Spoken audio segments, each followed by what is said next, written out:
বিসমিল্লাহির রহমানির রহিম।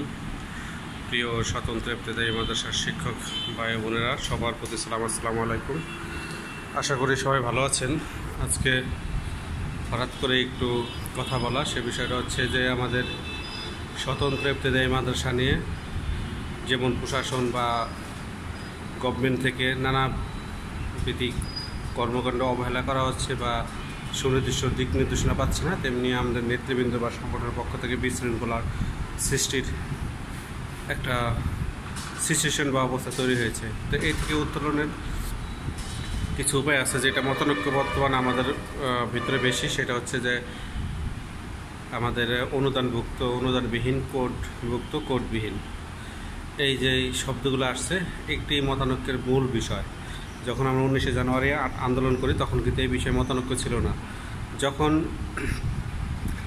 অনুদানভুক্তগুলো সরকার এমপিওকরণ বা একটা ঘোষণা দিয়েছে বা জাতীয়করণ, যে কেটে হোক এমপিকরণের ঘোষণা দিয়েছে, অনুদানভুক্তগুলো 1519টাকে যে উপবৃত্তির আওতা আনার চিন্তা করছে, অডিট শুরু করেছে বা উপবৃত্তি দেওয়ার জন্য তাদের যে সফটওয়্যার ওপেন করে দিয়েছে, তাদের তথ্য চেয়েছে, সেই থেকে একটা বিভাজনের সৃষ্টি।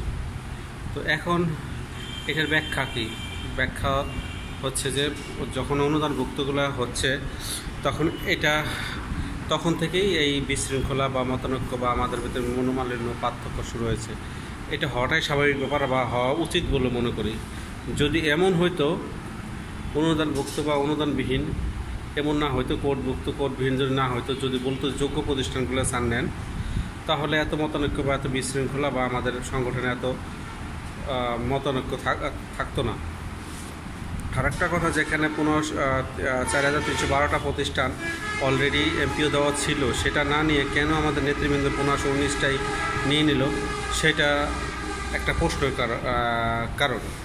তো এই প্রশ্নটা এই কারণে হচ্ছে যে এখন যদি আপনারা বলেন যে 1519টা ইন্ডেক্স আছে, তাদের দেওয়া হচ্ছে, তো এইটা যখন ওই সরকার দিয়েছিল 4312টা, তাদের ইন্ডেক্স হয়তো না। 1519টা তো একসময় ইন্ডেক্স ছিল না, তাদের তো ইন্ডেক্স দেওয়া হয়তো। নন এমপি প্রতিষ্ঠানগুলো যখন এমপি হয় তখন কি ইন্ডেক্স দেয় না? ইন্ডেক্স দিলে যে কাজ আগে থেকে তা না। এখন দেখেন, এই যে কালের কণ্ঠে একটা পরশুদিন একটা রেজাল্ট হয়েছে, বিগত হয়েছে যে 27টা প্রতিষ্ঠান, বরগুনা জেলা বা বরিশাল কোন বিভাগের একটা জেলা, 27টা প্রতিষ্ঠানের অস্তিত্ব নাই। তখন সেই প্রতিষ্ঠানগুলো তখন হবে না, 1306টা বা সামথিং প্রতিষ্ঠান হবে। তো আপনার 1519 তো পাইলেন না। যদি এক্স্যাক্টলি জরিপ করা হয় তাহলে 1300 তো টিকবে না। তখন আপনারা কী করবেন? 1519 তো পাইলেন না, কিন্তু অনেক যোগ্য প্রতিষ্ঠানগুলোর ভাগ্য নষ্ট করলেন। এইভাবে কোনো সময় ভেবে দেখছেন? সরকারও এইভাবে ভাবা উচিত যে যোগ্য প্রতিষ্ঠানগুলো নেন, কোডভুক্ত, কোডবিহীন, অনুদানভুক্ত, অনুদানবিহীন বুঝি না, বুঝলে যোগ্য প্রতিষ্ঠানগুলো নেন, তখন সবাই যোগ্যতা অর্জন করার চেষ্টা করবে। এখন তো সবাই যোগ্যতা অর্জন করার চেষ্টা করবে না, নেতাদের দলে হয়ে যায়, সুপারিশও হয়ে যায়। আমার কোড আছে, আমার বেতন দিতে হবে, আমি অনুদান পাই, আমার বেতন দিতে হবে, আমার রেজাল্ট থাকার না থাক, আমার জমি থাকার না থাক, এমন না, এমনই তো। আমার জমি নাই, কিছু নাই, অস্তিত্ব নাই, তা আপনারা বেতন দেবেন না কেন? আপনারা তো নামই দিয়েছেন অনুদানভুক্ত প্রতিষ্ঠানগুলো এমপিভুক্ত করবেন, সার্কুলার লিখে দেন 1519টার বেতন, 1519টা উপবৃত্তি। তো এগুলো তো সরকারেরও নীতি নির্ধারকদের একটু কীভাবে কী করে তারা ভেবে দেখা উচিত, যে এই স্বতন্ত্র ইবতেদায়ী মাদ্রাসার যোগ্যগুলো নেওয়া হোক, যাদের রেজাল্ট আছে, যাদের জমি আছে, খাজনা খারিজ আছে, যাদের শিক্ষক আছে, যাদের অবকাঠামো ঠিক আছে, তাদের নেন। তা নিয়ে আমাদের নেতৃবৃন্দ একটা সিস্টেম করছে যে এটাকে কেমনে কী পিছিয়ে রাখা যায়। আবার শস্যের ভিতরে অনেক ভূত আছে, যেমন এই যে 2 দিন ধরে একটা বিশৃঙ্খলা সৃষ্টি হচ্ছে, এই একজনের গীবত করছে। তো আমাদের একটা যেই সংগঠন হোক, আলামিন ভাইকে ভালো লাগে যে সে কোনো কারো গীবত করে না। যেমন যে আমাদের অনেকে ফেসবুকে এসে লাইভে একজন আরেকজনের গীবত করছেন।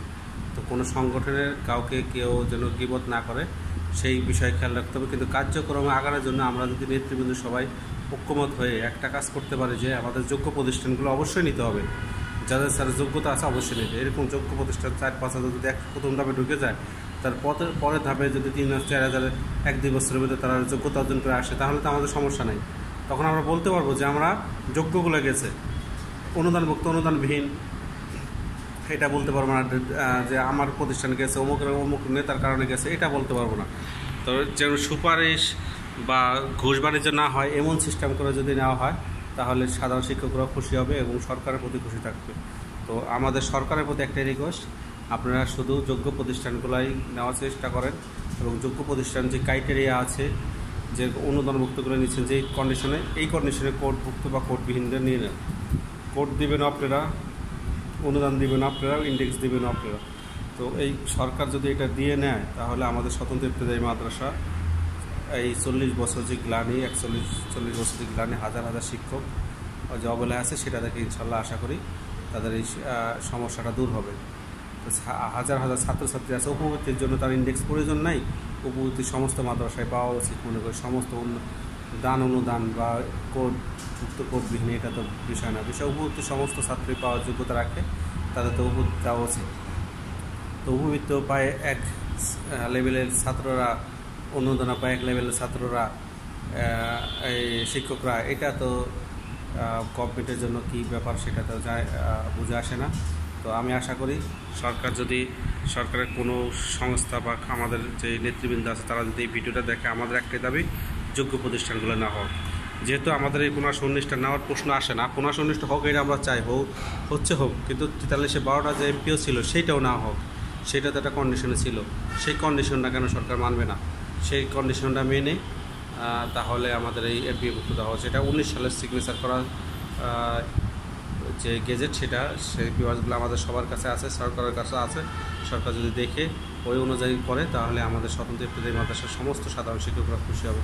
আশা করি আমাদের যারা আছেন সাধারণ শিক্ষকরা এই বিষয়ে জোরালো দাবি জানাবেন যে আমাদের 15-19টা বুঝি না, দান অনুদান বুঝি না, আমরা বুঝি স্বতন্ত্র ইবতেদায়ী মাদ্রাসার যোগ্য। সরকার যে ক্রাইটেরিয়া দেবে, যারা প্রথম ধাপে ঢুকতে পারে তারাই যেন ঢোকে।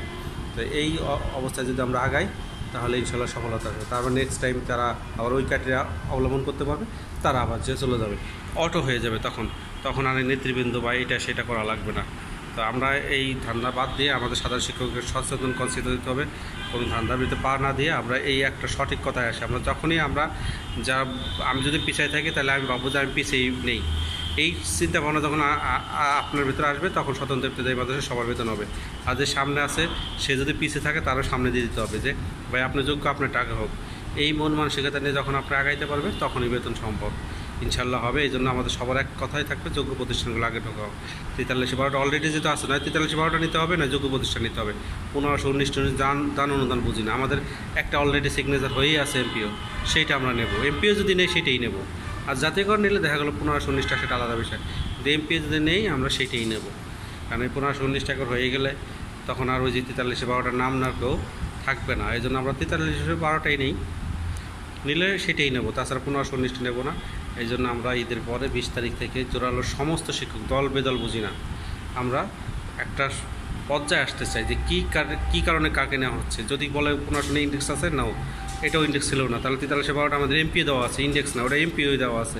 তো সেটা দেওয়া নয়, অর্থ বরাদ্দ ছিল না, অর্থ এখন নিয়ে নেক, অর্থ এখন তো আছেই, অর্থ এখন দেখ, সিগনেচার হয়ে আছে, আমাদের পিছিয়ে সিগনেচার হয়ে আছে, এখন শুধু টাকা দেবে, সেটা আমাদের দরকার। আর যদি বলে যোগ্য, তাহলে সে যোগ্য প্রতিষ্ঠান মানবো, কিন্তু ইন্ডেক্স অনুদান দান বুঝি না। স্বতন্ত্র ইবতেদায়ী মাদ্রাসা চিনি, স্বতন্ত্র ইবতেদায়ী মাদ্রাসার নামে যেটা হবে সেটাই আমরা মেনবো ইনশাল্লাহ। ধন্যবাদ সবাইকে। আশা করি এই ভিডিও বার্তার মধ্যে যেটুকু বুঝাইতে চাইছি আপনারা বুঝছেন। সবাইকে ধন্যবাদ। আসসালামু আলাইকুম। আরেকটা বিষয় হচ্ছে যে আমাদের এই যে আলামিন ভাই আজকে এসে অধিদপ্তরে গেছে, সেখানে কাল পরশু ভিতরে গেজেট হবে যে এই নীতিমালার, কাল পরশু ভিতরে মানে অর্থ মন্ত্রণালয়ের কার্যক্রম শেষ, এখনও সেটা জনপ্রশাসনে বা শিক্ষা অবশ্যই শিক্ষা মন্ত্রণালয়ে চলে আসবে। তারপরে সে অনুদানবিহীনদের কথা বলা হয়েছে এই জায়গায়, সেটা আমাদের যেহেতু কাজ আগাচ্ছে, তারপর আমাদের জোর দাবি থাকবে যে আমরা 15-19টার সাথে যে এক্সট্রা প্রতিষ্ঠান চাই, এটা তো কোনো সমস্যা নাই, আমরা যাইতে চাই। আমাদের একটা যে দাবি আছে ওই কথাটা উত্থাপন করতে তো সমস্যা নাই, সরকারের অবশ্যই জানে, কিন্তু আমাদের নেতৃবৃন্দ আরও জোরালোভাবে বলতে হবে। গেজেট নীতিমালা হইলে যে আমরা সবাই বেতন পেয়ে যাবো এমন কিছু না, কিন্তু নীতিমালা কে না লাগা হলেও কবে কোন প্রতিষ্ঠানে ঢুকবে এই গেজেটটা চাই আমরা। এই গেজেট করে আমাদের দেওয়া হবে যে এই প্রতিষ্ঠানে এই ধাপে এই সাল থেকে বেতন পাবে তারা, এই গেজেটটা আমরা চাই। ধন্যবাদ সবাইকে। আসসালামু আলাইকুম।